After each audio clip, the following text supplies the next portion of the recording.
Maganar auren jarumar Kannnywood Halima Yusuf da tsohon minista Femi fani kayode. Menene gaskiyar lamarin?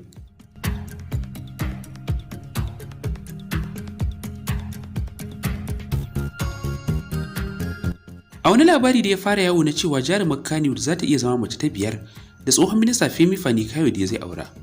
Ya fara jan hankalin al'umma, musamman kasancewarsa Kirista, ita kuma Musulma Bahaushiya kuma 'yar masana'antar Kannnywood.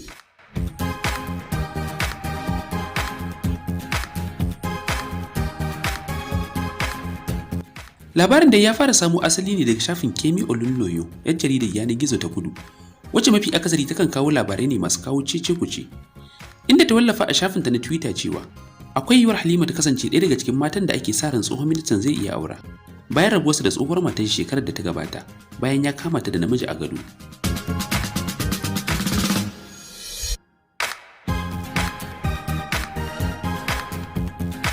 Da fara ta fara wallafa hotunan wasu mata biyar ciki har da Halima, inda ta rubuta, ‘yan matan Femi kayode biyar sun bayyana gare ni, zan gabatar da su ɗaya bayan ɗaya.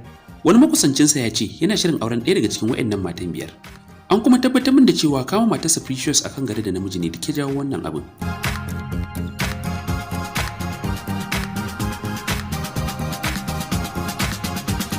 Da take bayani kan matan ɗaya bayan ɗaya, ta zo kan Halima inda ta rubuta, wanda za ta iya kasancewa matar da Chief Fani Kayode zai aura a karo na biyar.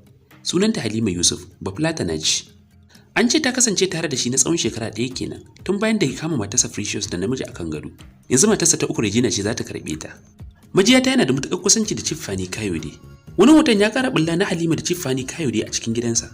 Idan kuka lura daga bayan hoton, za ku ga matarsa Precious da 'ya'yansu. Tabbas sha'anin auren mace fiye da ɗaya abu ne mai rikitarwa, shi yasa nake bin diddigi domin in samo gaskiyar lamarin.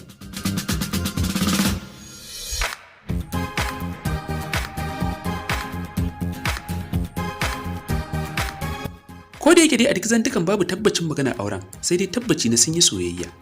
Amma muna ganin kamar abu ne mai kamar wuya, Musulma kuma sananniya, ta yi irin wannan aure wanda Musulunci bai yarda da shi ba. Amma kuma menene? Maji magani, wai an binne tsohuwa da rai.